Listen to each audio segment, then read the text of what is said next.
अगर आपने हिंदुस्तान की जितनी भी सेंट्रल यूनिवर्सिटीज के एग्जाम दिए हैं और आप उसमें क्वालिफाइंग भी हो जाएंगे तो लोग आपको कुछ दिन तक बधाई देंगे और कुछ दिन के बाद वो सारी बातें भूल जाएंगे। लेकिन अगर आप सेंट्रल यूनिवर्सिटीज में जेएनयू के एंट्रेंस एग्जाम क्वालिफाइंग करते हैं तो लोग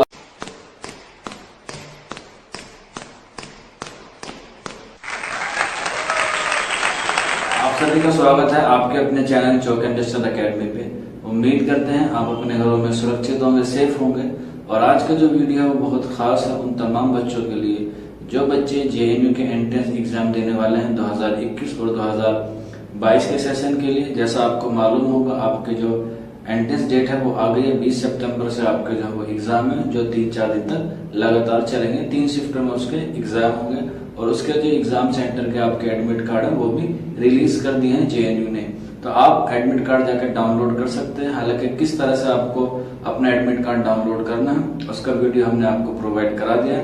आप जाके प्लेलिस्ट में चेक कर सकते हैं या फिर आपको नीचे डिस्क्रिप्शन में उसका लिंक है दिया गया है, आप वहां से भी जाके अपना एडमिट कार्ड डाउनलोड कर सकते हैं। इसके अलावा डाउनलोड करेंगे जब आप एडमिट कार्ड तो उसमें आपको एक अंडरटेकिंग का फॉर्म भी है जो आपको फिल करके जरूर लेके जाना है, जो मैंडेटरी है। तो उसका लिंक भी आपको एडमिट कार्ड में ही मिल जाएगा।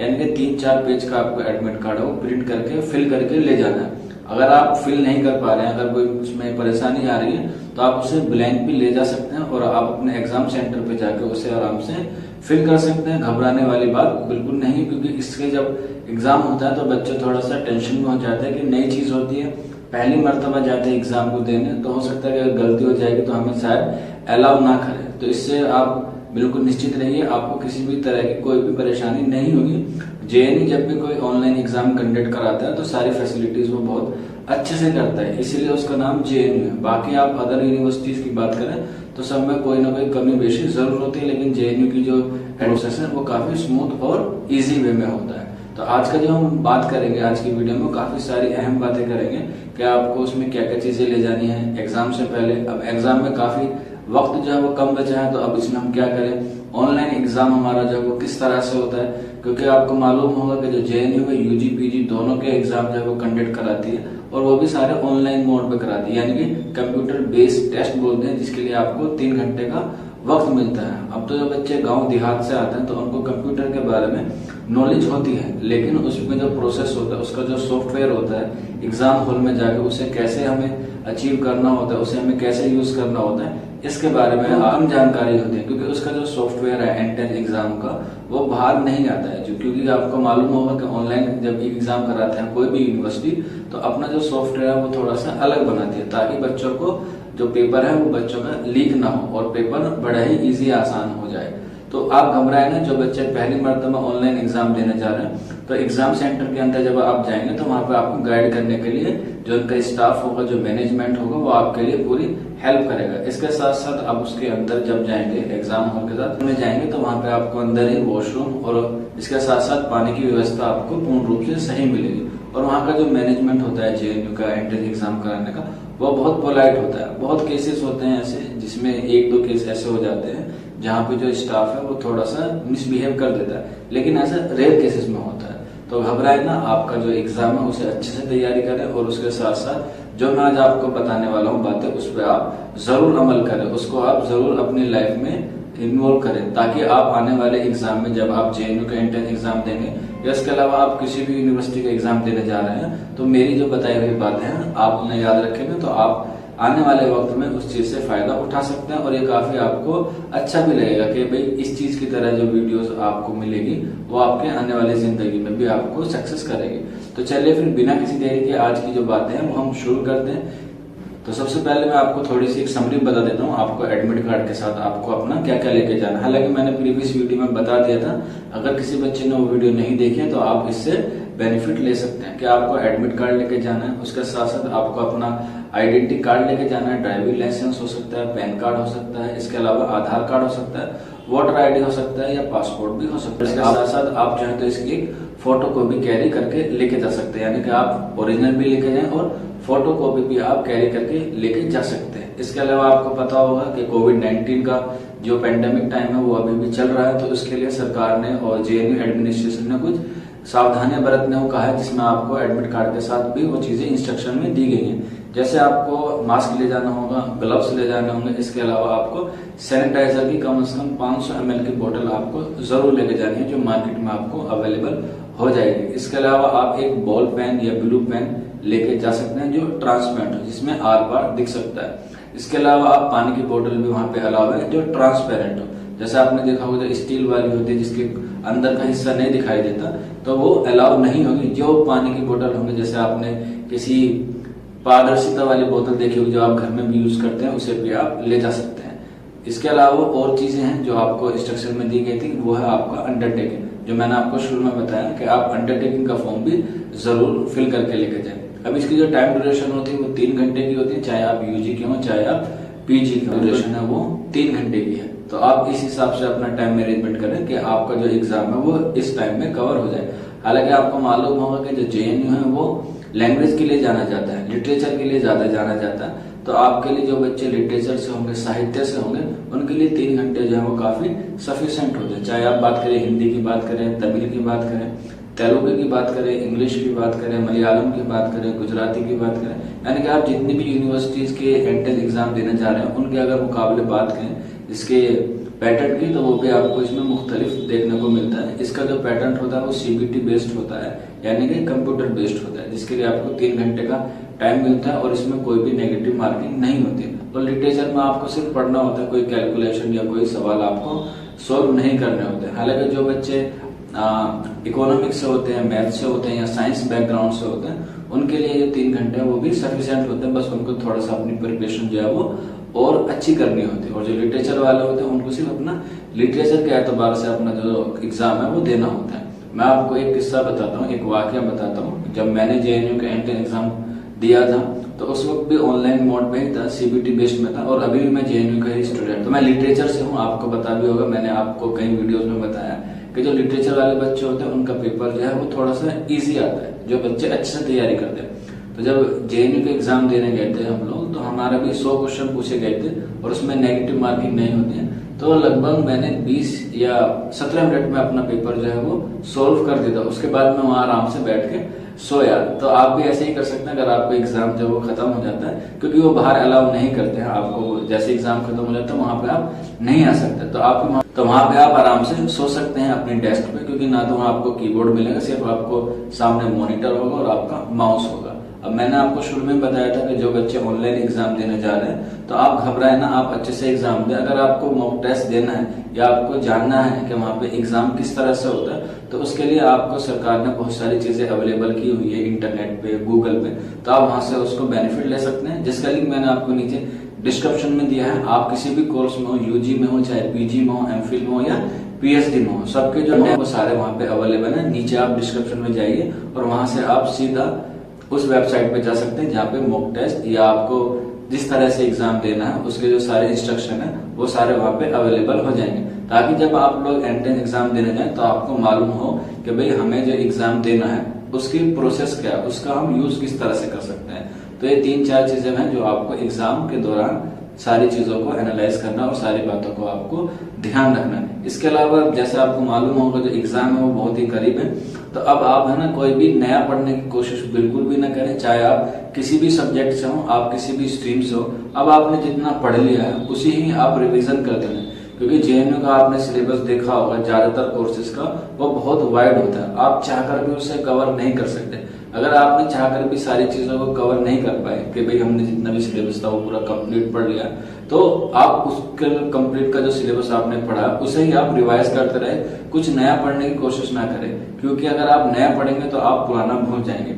और जेएनयू का जो एंट्रेंस एग्जाम होता है वो कभी भी आप मेमोरी बेस पे क्वालिफाई नहीं कर सकते। उसमें आपका सिर्फ एक ही चीज काम आती है और वो है आपका आईक्यू लेवल। आईक्यू लेवल जितना आपका ज्यादा होगा उतने ज्यादा आपके चांसेस जो है वो ज्यादा रहेंगे एंट्रेंस एग्जाम को क्वालिफाई करने के लिए। क्योंकि आपको पता होगा कि उसका जो पेपर है वो ऑब्जेक्टिव टाइप होता है, यानी कि एक आपको सवाल दे दिया जाता है और उसमें आपको 4 ऑप्शन है और आपको उसमें से कोई ऑप्शन एक जो है वो टिक करना होता है। अगर आपका मेमोरी बेस होता है तो आप उसे लिख सकते हैं, लेकिन जो ऑनलाइन एग्जाम होता है ऑब्जेक्टिव वाला, उसमें आपका आईक्यू लेवल क्वेश्चन पूछे जाते हैं कि आपका आईक्यू लेवल किस तरह से है।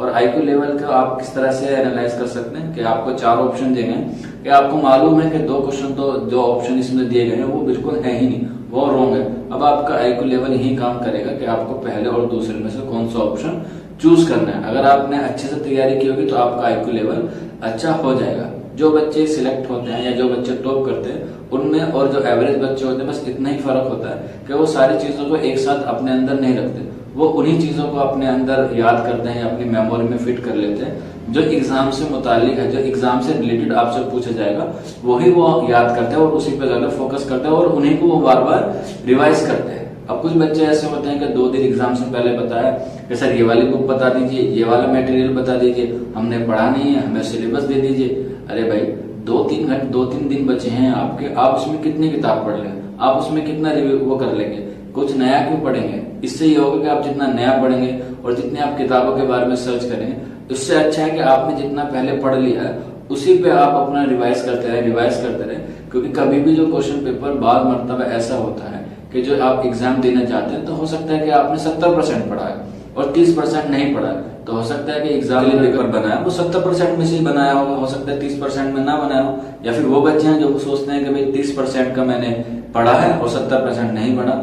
अब सोचेंगे बाज मर्तबा अगर ऐसा हो जाए कि वो उस 30% में ही आपका पेपर आ गया तो फिर कैसे होगा, तो फिर आपके मजे आ जाएंगे। तो कहने का मेरा मेन मकसद ये है कि आपने अब तक जितना पढ़ लिया है सिर्फ उसे ही रिवाइज करें, कुछ नया पढ़ने की कोशिश बिल्कुल भी ना करें। हाँ, और ये भी बात एक आप खास तौर से ख्याल रखें कि जब आप लोग एग्जाम सेंटर पे जाए तो उन बच्चों से थोड़ा सा बच के रहे जो बच्चे वहां पे किताब लेके बैठे रहते हैं और बार बार पन्ने पलटते रहते हैं। वो सबको दिखाना चाहते हैं कि भाई मैं इतनी अच्छी मेहनत है कि मैं अब तक पढ़ रहा हूँ, मुझे इतनी फिक्र है। हालांकि जो वो बच्चे एग्जाम के पास बैठे हुए किताब पढ़ते हैं वो बहुत ही बेवकूफ होते हैं, क्योंकि वो अपने साथ साथ दूसरे वालों का भी नुकसान करते हैं। नुकसान कैसे कि सामने वाले बच्चे के बिल्कुल डायरेक्ट दिमाग में बात लग जाती है कि ये बच्चा अब तक मेहनत कर रहा है और मैं कुछ नहीं पढ़ रहा हूँ। हालांकि जो पढ़ने का बिल्कुल प्रॉपर तरीका होता है वो यही होता है कि एग्जाम से कम 24 घंटे पहले आपको पढ़ना बंद कर देना चाहिए। क्यों? इससे ये होगा कि जब आपका दिमाग जो है वो बिल्कुल शांत रहेगा वो भी अच्छे से काम करेगा।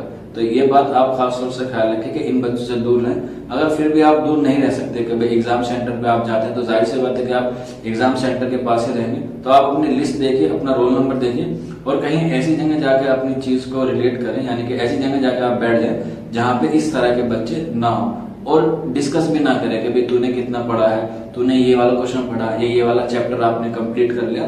तो इन बातों को भी आप तर्क करें, इन बातों को भी आप इग्नोर करें और इसके बाद यही चीज आप एग्जाम के बाद करें। एग्जाम के बाद मतलब जैसे एग्जाम खत्म हो जाता है तो उसके बाद भी आप कोई डिस्कशन ना करें कि भाई ये वाला क्वेश्चन आया था, आपने इसका क्या लगाया। हालांकि ऑनलाइन पेपर है, JNU का तो आपको पेपर नहीं मिलता, उसके 2-3 दिन बाद आप उसके आंसर की आपको इंटरनेट में मिल जाते हैं जो वो खुद ही अपलोड करते हैं। पेपर नहीं मिलता है, पेपर की वो बचत करते हैं। ये अच्छी बात है कि ऑनलाइन एग्जाम की कि पेपर जो है वो बचत। 3-4 चीजें मैंने आपको बताई हैं, इस बात पे भी आप खास तौर से ख्याल रखें। इसके अलावा एक और बात है जो बच्चे को काफी डिप्रेशन में डालती है कि वो जब एग्जाम करीब आने लगता है तो अपनी लिमिट से ज्यादा पढ़ने की कोशिश करते हैं। मान लें कि भाई है किसी बच्चे में इतनी कैपेबिलिटी है कि वो बस दिन में 6 या 7 घंटे पढ़ सकता है, तो वो चाहता है कि जब एग्जाम आने वाला हो तो वो 14 घंटे या 18 घंटे पढ़ता है, लेट नाइट तक पढ़ता है, अर्ली मॉर्निंग उठ के पढ़ता है। तो इन चीजों को आप दरकिनार करें, जो आपका शेड्यूल है उसी को आप फॉलो करते रहे।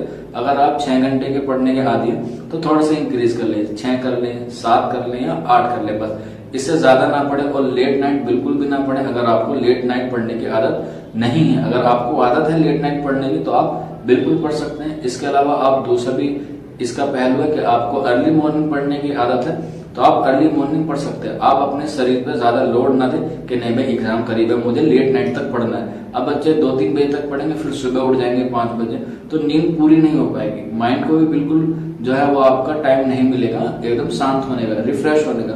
तो माइंड को भी जरूरत है आपको शांत करने की, क्योंकि जैसे आपको पता भी होगा कि अगर हम किसी मशीन को लगातार कंटिन्यू यूज करते रहते हैं तो वो भी जल्द खराब हो जाती है, मतलब उसकी रिपेयर नहीं होती है। तो माइंड भी वही काम करता है, आप उसे जितना टाइम देंगे वो आपको उससे ज्यादा आपके लिए बेनिफिट साबित होगा। कि भाई आपने 8 घंटे पढ़ा है, 10 घंटे पढ़ा है, तो कम से कम आप 7 से 8 घंटे की पूरी मुकम्मल नींद लें। और ऐसा ना हो कि आप उसे टुकड़ों में लें, नहीं, पूरा एक मुकम्मल तरीके से लें। एक बार रात को सो जाएं 11 बजे और सुबह तक जब तक 7-8 घंटे मुकम्मल ना हो तब तक आप उसको नींद इस तरह से लेके भी आपका जो माइंड है वो भी ठीक हो जाए। अगर रात में नहीं हो पा रही है आपकी नींद मुकम्मल, तो आप दोपहर में भी 1-2 घंटे की आराम से नींद ले सकते हैं। इससे होगा कि आपको जो माइंड है वो बिल्कुल सही काम करेगा। वीडियो खत्म करने से पहले एक बहुत ही इंपॉर्टेंट बात आप सभी के लिए कि भाई जितनी भी सेंट्रल यूनिवर्सिटीज हैं हिंदुस्तान में, आपको मालूम होगा कि बहुत सारी यूनिवर्सिटीज हैं, like Aligarh Muslim University, JNU, TU, Jamia Millia Islamia, BHU, मानो, इलाहाबाद यूनिवर्सिटी, यानी कि जितनी भी सेंट्रल यूनिवर्सिटीज है वो अपने आप में बाकमाल है, उनका कोई तोड़ नहीं है। यानी कि कहने का मतलब ये है कि सबसे आला दर्जे की है। और आपने अभी देखा भी होगा कि NRIF ने एक लिस्ट जारी की है, यूनिवर्सिटीज की जो लिस्ट है वो जारी की है, जिसमें उसने JNU को 2nd मुकाम दिया, यानी कि 2nd रैंक दिया। और भी तमाम यूनिवर्सिटीज को उन्होंने उस हिसाब से रैंक दिया, उनके स्कोर शेयर किया। आपने उन्हें देख भी लिया होगा यूट्यूब पे या किसी और अदर सोशल मीडिया प्लेटफॉर्म में, आपने उसके बारे में पढ़ा होगा। तो मेरा कहने का मेन मकसद ये है कि आप अगर किसी और यूनिवर्सिटीज के एग्जाम की तैयारी कर रहे हैं तो लोग आपको बधाई देंगे और आपकी कुछ दिन तक तारीफ करेंगे। लेकिन अगर आप JNU का एंट्रेंस एग्जाम को क्वालिफाई कर लेंगे या उसके एडमिशन के कंप्लीट कर लेंगे तो लोग आपकी मिसालें देंगे, और मिसालें बेटा दी जाती है, भूली नहीं जाती। मिस्टर खान ने अपनी एक मूवी में कहा है कि बेटा अगर आप सिल्वर जीत के लेके आएंगे तो लोग तना कुछ दिन बाद भूल जाएंगे, लेकिन अगर आप गोल्ड जीत के लेकर आओगे तो लोग आपकी मिसालें देंगे। तो इस कहानी का मतलब मेरा कहने का ये था आपको समझाने का कि अगर आपने हिंदुस्तान की जितनी भी सेंट्रल यूनिवर्सिटीज के एग्जाम दिए हैं और आप उसमें क्वालिफाइंग भी हो जाएंगे तो लोग आपको कुछ दिन तक बधाई देंगे और कुछ दिन के बाद वो सारी बातें भूल जाएंगे। लेकिन अगर आप सेंट्रल यूनिवर्सिटीज में JNU के एंट्रेंस एग्जाम क्वालिफाइंग करते हैं तो लोग आपको मिसालें देंगे, और मिसालें बेटा दी जाती है, भूली नहीं जाती है। तो इसलिए JNU का एग्जाम जो है बहुत अहम होता है। बच्चे बहुत दिन से मेहनत करते हैं, लगभग साल लग जाता है उनको तैयारी करने में, JNU के एंट्रेंस एग्जाम क्वालिफाई करने में। और JNU का जो एंट्रेंस एग्जाम है वो हलवा नहीं होता, बहुत एफर्ट चाहिए होते हैं और बहुत उसके साथ साथ मेहनत भी कर चाहिए कि आपको किस तरह से अपनी स्ट्रेटेजी है वो औरों से अलग कर दें।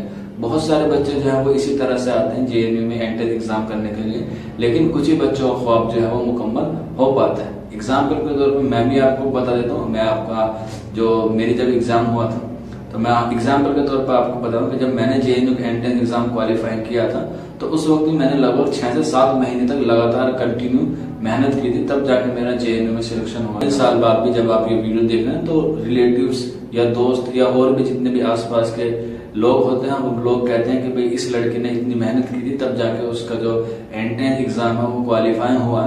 तो लोग बच्चे अपने बच्चों को भी इसी बात की नसीहत देते हैं कि जब आप JNU में जाते हैं तो JNU में जाने का मुकाम और उसके लिए जो मेहनत है वो बहुत ऊंची होनी चाहिए। आपका मुकाम भी ऊंचा होगा, आपके घर वालों की भी रिस्पेक्ट होगी। हालांकि JNU के बारे में बहुत से लोगों की गलत इन्फॉर्मेशन है, तो आप उसे मैं आपको नहीं बताऊंगा। जब आप एंट्रेंस एग्जाम क्वालिफाई कर लेंगे तब आप जब उसे खुद जाके वहां पे एनालाइज करेंगे तब आप इसके बारे में खुद जान सकते हैं। और इसके अलावा जो चीजें आपको बतानी है JNU के एंट्रेंस एग्जाम के बाद आपको किस तरह से अपना एडमिशन लेना है उसके बारे में मैं आपको जल्दी जो है वो अपलोड कर देंगे। अभी आपका काम है सिर्फ एग्जाम को किस तरह से क्रैक करना है। और इस बातों से भी खासतौर से ख्याल रखें कि जब आप YouTube पे देखते हैं तो YouTube पे सिर्फ वही चीजें देखें जो आपके लिए बेनिफिशियल हो, और उन चीजों को इग्नोर करें जो आपके लिए नुकसानदायक हो सकती है। अब आप लोग JNU में जा रहे हैं तो JNU में जाने का मतलब ये है कि आप सही चीजों का चुनाव करें, गलत चीजों को किस तरह से इग्नोर करना है उस बात पर भी आप खासतौर से ध्यान रखें। तो आज की वीडियो में इतना ही था।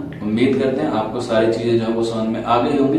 वीडियो थोड़ा सा लंबा हो गया लेकिन कोई बात नहीं, फिर भी आप इन चीजों को जरूरी था आपको बताना, इसलिए वीडियो काफी लंबा हो गया। तो जो चीजें अगर आपको समझ में नहीं आई हैं तो आप मुझे कमेंट बॉक्स में पूछ सकते हैं या फिर आप मुझे खुद पर्सनली व्हाट्सअप कर सकते हैं। मेरा व्हाट्सअप नंबर है 9045220432। मेरा व्हाट्सअप नंबर है, आपको स्क्रीन पर दिख रहा होगा। तो मिलते हैं आपसे जल्दी नेक्स्ट वीडियो में, तब तक अपना ख्याल रखिए, तैयारी करते रहिए। और खिदमत फाउंडेशन और चौक इंडस्ट्रियल अकेडमी की तरफ से आप सभी स्टूडेंट को हमारी तरफ से ऑल द बेस्ट। शुक्रिया फॉर वॉचिंग दिस वीडियो।